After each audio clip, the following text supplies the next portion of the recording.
الحمد لله رب العالمين والصلاة والسلام على سيد الأنبياء والمرسلين أما بعد فأعوذ بالله من الشيطان الرجيم بسم الله الرحمن الرحيم قال الله سبحانه وتعالى في كتابه الكريم والفرقان العظيم يا أيها الذين آمنوا قوا أنفسكم وأهليكم نارا سبحان ربك رب العزة عما يصفون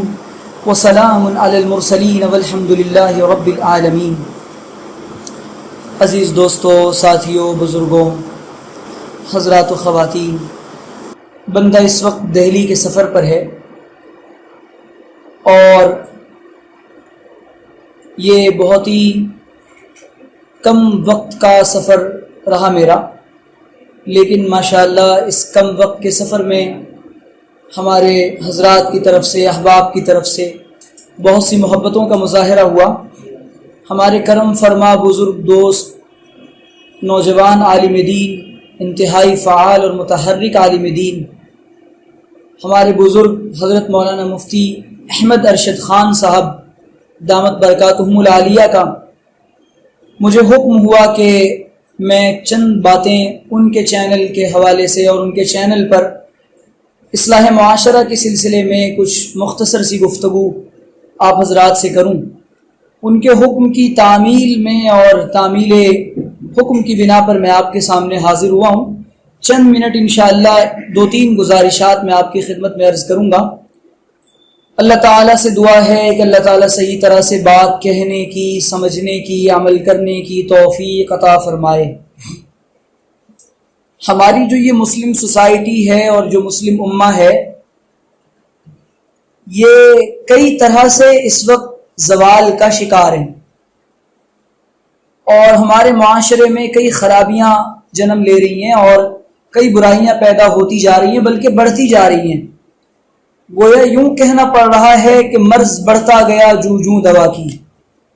جیسے جیسے اس کے اسباب اور علاج تلاش کیے جا رہے ہیں، اس کی وجوہات اور ان امراض کے حل کی کوششیں کی جا رہی ہیں، اس طریقے سے اتنا ہی مرض بڑھتا جا رہا ہے۔ اب دیکھیں، ہم چند امراض کا شکار ہیں جو انتہائی خطرناک ہیں ہمارے لیے۔ ان میں سے چند باتوں کا تذکرہ ہوتا رہتا ہے، ہوتا رہنا چاہیے، اور ظاہر ہے کہ وَذَكِّرْ فَإِنَّ الذِّكْرَىٰ تَنفَعُ الْمُؤْمِنِينَ۔ جب مومن کے سامنے کسی بات کا، نصیحت کی بات کا ذکر ہوتا ہے تو کہتے کہتے اور سنتے سنتے وہ نفع بخش بن جاتی ہے وہ باتیں۔ جو بنیادی طور پہ جو وجوہات اس امت کے زوال کی معلوم ہوتی ہیں، ان میں ایک وجہ یہ معلوم ہوتی ہے کہ ہم آپسی رنجشوں کا اور آپسی خلفشار کا اور آپسی انتشار کا بہت زیادہ شکار ہیں۔ یہ معاشرہ اس وقت تک پنپ نہیں سکتا اور ایک صالح معاشرے کا وجود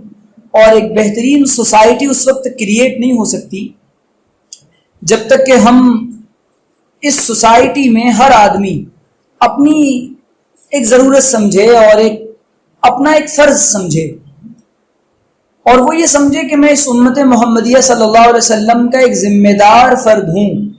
اور ایسا نہیں ہے کہ یہ بات صرف سمجھنے کی حد تک ہے، بلکہ یہ اصولی بات ہے، اور اللہ کے رسول صلی اللہ علیہ وسلم نے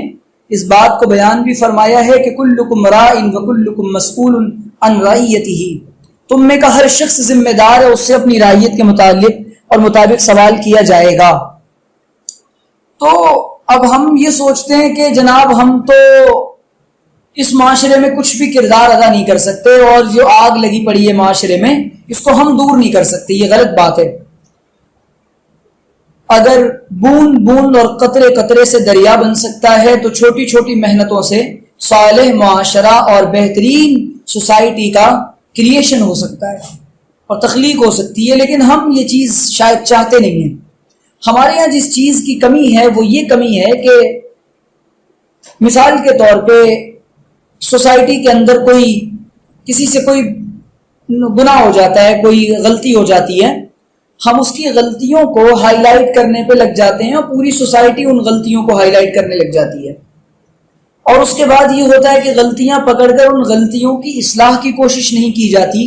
سدھارنے کی کوشش نہیں کی جاتی، بلکہ اس کے بارے میں باتیں کر کے اور نیگیٹو پبلسٹی کر کے اس کو ایک پروپیگنڈا بنا دیا جاتا ہے، اور پروپیگنڈا بنا دینے کے بعد پھر معاشرے میں اس آدمی کو ایسا بتایا جاتا ہے گویا یہ سوسائٹی کے لیے ناسور ہے۔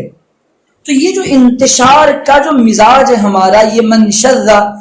فی النار، اس امت کے اندر جو کوئی انتشار برپا کرے گا،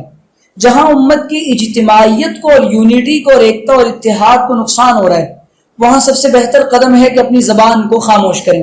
ہمارے یہاں ایک بہت بڑی مصیبت ہے کہ ہم عیب چھپانا نہیں جانتے۔ دنیا میں اور پوری اس روئے زمین پر انسانیت میں اور پوری کی پوری ہیومینٹی میں کوئی بندہ ایسا نہیں ہے جس کے اندر عیب نہ ہو انبیاء کے علاوہ، اور کوئی کمی اور خامی نہ ہو۔ لیکن ہمارا مزاج یہ ہے کہ ہم عیب چھپانا نہیں جانتے، ہم عیبوں کو، کمیوں کو، نیگیٹو چیزوں کو ہائی لائٹ کرنا جانتے ہیں، اس کو پروموٹ کرنا جانتے ہیں، پروپیگنڈا بنانا جانتے ہیں، لیکن ان کو چھپانا نہیں جانتے، اور ان کی اصلاح کی کوششیں ہمیں نہیں آتی۔ یہ بہت بڑا مرض ہے، یہ ایسا مرض ہے اور ایسی کامن یہ بیماری ہے کہ جو ہر کسی کے اندر آ چکی ہے۔ اچھا، یہ بعض بیماریاں وہ ہوتی ہیں جو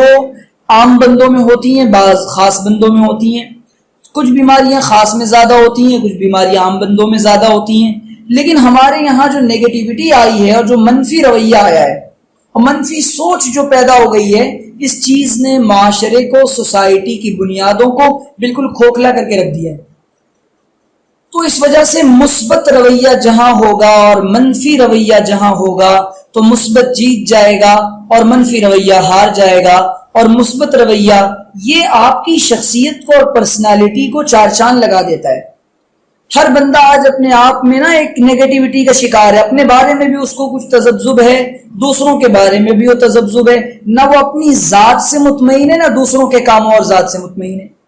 تو یہ جو انتشار کا جو مزاج ہے نا، ذاتی انتشار، خاندانی انتشار، جماعتوں، تنظیموں، این جی اوز، تحریکوں کا انتشار، یہ اس چیز نے بالکل ایک ایسی نفسیاتی مریض بنا کر رکھ دیا ہے اور سائیکولوجیکل بالکل بیمار بنا کر رکھ دیا ہے۔ ایسی بیماری جس کا حل کوئی نہیں ہے، اور ہر آدمی، اصل میں مصیبت یہ ہمارے معاشرے کی سب سے بڑی کہ انا ولا غیری، میں اور بس، آئی اینڈ آئی، میں اور میں، بس می اینڈ می، صرف میں اور میں، مجھے دیکھو، مجھے پوچھو، مجھے جانو، مجھے سمجھو، میری بات سنو، میری مانو۔ یہ جو رویہ آیا ہے یہ انتہائی اللہ کے رسول صلی اللہ علیہ وسلم کی سیرت کے، صحابہ کے مزاج کے بالکل خلاف رویہ ہے، جی بالکل خلاف رویہ ہے۔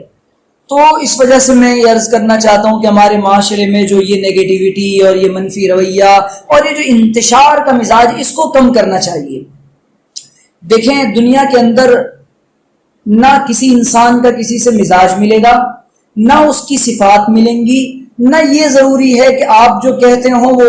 اس بات کی تصدیق کر دے اور تائید کر دے۔ تو ان رویوں کے ساتھ اور اسی مزاج کے ساتھ گلشن کے پھولوں کی خوشبوئیں الگ الگ ہوتی ہیں، اور انسان اس سے نفع اٹھاتا ہے، اور کارخانے قدرت میں ہر طرح کے لوگ، ہر مزاج کے لوگ، ہر خیال کا بندہ، ہر فکر کا انسان آپ کو ملے گا۔ اسی معاشرے میں کی کشتی میں سوار ہو کر سب کو چلنا ہے۔ اگر ہم نے کسی کو نکال کر پھینکنے کی کوشش کی تو کشتی ڈوب جائے گی۔ ایک تو ہمیں یہ کہ اصلاح کا طریقہ نہیں آتا۔ اصلاح معاشرہ کے لیے سب سے ضروری بات یہ ہے کہ اصلاح معاشرہ کیا کیسے جائے۔ پہلے اپنی ذات ہے، معاشرہ میں ہوں، سماج میں ہوں، سوسائٹی میں ہوں، میرے ذریعے سے یہ سوسائٹی، یہ معاشرہ، یہ تہذیب، یہ کلچر یہ کریٹ ہوتی ہے۔ اگر میں نہ بدلنے کی کوشش کروں اور میں نے سارے زمانے کو بدلنے کی فکریں کر لی ہیں تو یہ بہت ہی بڑا مرض ہے اور یہ بہت بڑا عیب ہے، جس کو ہم شاید عیب نہیں سمجھتے۔ اس بات کو ہم عیب نہیں سمجھتے کہ میں نہیں بدل رہا ہوں، میرے مزاج میں تبدیلی نہیں آ رہی، میرے رویے میں تبدیلی نہیں آ رہی، میں لوگوں سے ملاقات پر مسکرا نہیں سکتا، میرا حال یہ ہے کہ میں بربادی کی طرف جا رہا ہوں، گناہوں کا کھوٹ میرے دل سے نہیں نکل رہا، تنہائیوں کے گناہ ہمیں پریشان کر رہے ہیں اور سارا کا سارا عیب ہمارے اندر بھرا پڑا ہے، لیکن ہم اس کی فکر چھوڑ کے سارے محلے کی فکر کر رہے ہیں۔ تو یہ بہت بڑے نقصان کی بات ہے۔ اصلاح معاشرہ کے لیے سب سے ضروری بات یہ میں سدھر جاؤں۔ اسی لیے فرمایا ہے کسی کہنے والے نے کہ مزاج دوستاں بدلا، نگاہ اقربا بدلی، تمہیں کیا بدلے کہ سارا جہاں بدلا، مجھے رہزنوں سے گلا نہیں، تیری رہبری کا سوال ہے، تو ادھر ادھر کی نہ بات کر یہ بتا کہ قافلہ کیوں لٹا،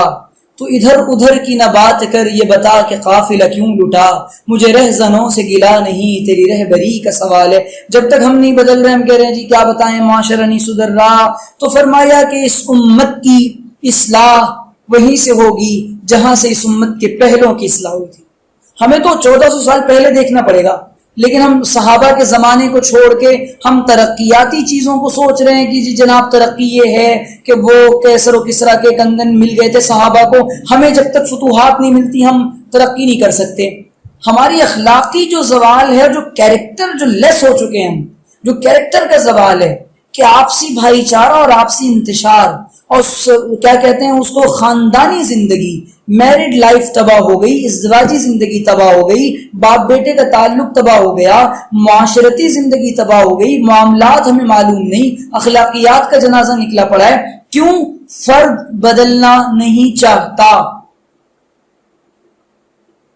فرد بدلنا نہیں چاہتا، اور ہم اجتماعی اصلاح کی کوششیں کر رہے ہیں، جبکہ یہ زمانہ یوں معلوم ہوتا ہے کہ فرد کی اصلاح کا زمانہ ہے۔ پرسنلی اور انڈیویجول لیول پر یہاں ایک ایک کو پکڑ کے بتانا پڑے گا اور بیٹھ کر سمجھانا پڑے گا، آپ کے رائٹس یہ ہیں، آپ کے حقوق یہ ہیں، آپ کی بیوی کے حقوق یہ ہیں، مرد کو یہ معلوم ہو کہ میرے کیا حقوق ہیں، بیوی کو معلوم ہو کہ میرے کیا حقوق ہیں۔ ایسے وجود میں آئے گا صالح معاشرہ، بہترین سوسائٹی، اور ایسے وجود میں آئے گا وہ معاشرہ اور وہ سماج جو مدینے کا معاشرہ اور مدینے کا سماج تھا۔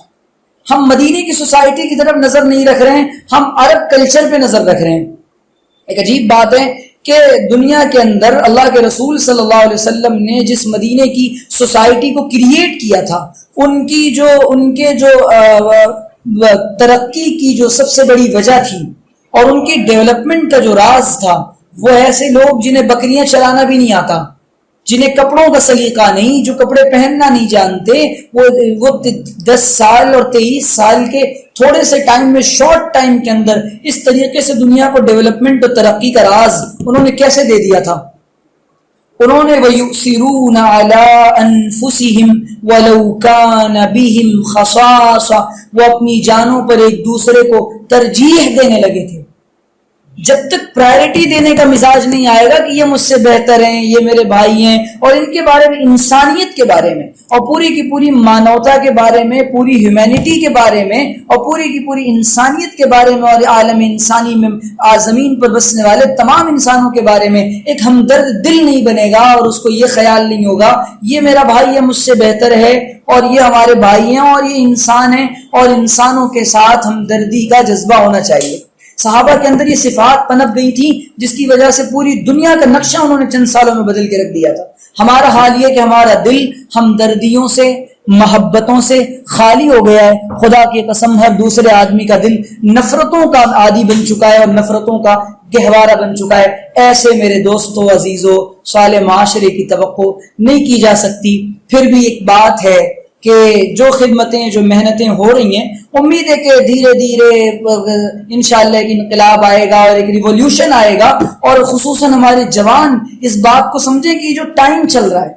یہ ٹائم، یہ مسلم امہ کی ریولیوشن کی طرف بڑھتے ہوئے اقدامات ہیں، یہ سائنس اور ٹیکنالوجی کی طرف بڑھتے ہوئے اقدامات ہیں، اور یہ وہ زمانہ ہے کہ جب ہم سائنس، اور یہ علم و حکمت کا زمانہ ہے، نالج اور یہ لاجک کا زمانہ ہے۔ اگر آپ دو چیزوں میں پیچھے ہیں تو اگر آپ صرف بہت اچھے بن جائیں، کیریکٹر بہت اچھا ہو جائے، آپ کے معاشرے کو صالح معاشرہ نہیں کہا جا سکتا۔ تو ترقی اور ڈیولپمنٹ کے لیے دونوں چیزوں کو ساتھ ساتھ لے کر چلنا پڑے گا۔ بس یہ چند گزارشات میں نے آپ کی خدمت میں کی ہیں۔ اللہ تعالیٰ سے دعا ہے کہ اللہ تعالیٰ سب سے پہلے ہماری اصلاح فرمائے اور ہمارے معاشرے کی اصلاح فرمائے، اور جو یہ امراض ہیں جو خطرناک ہیں، اللہ تعالیٰ ان سب سے ہماری حفاظت فرمائے اور ہمارے معاشرے کو ان سے پاک فرمائے۔ وآخر دعوانا ان الحمد للہ رب العالمین۔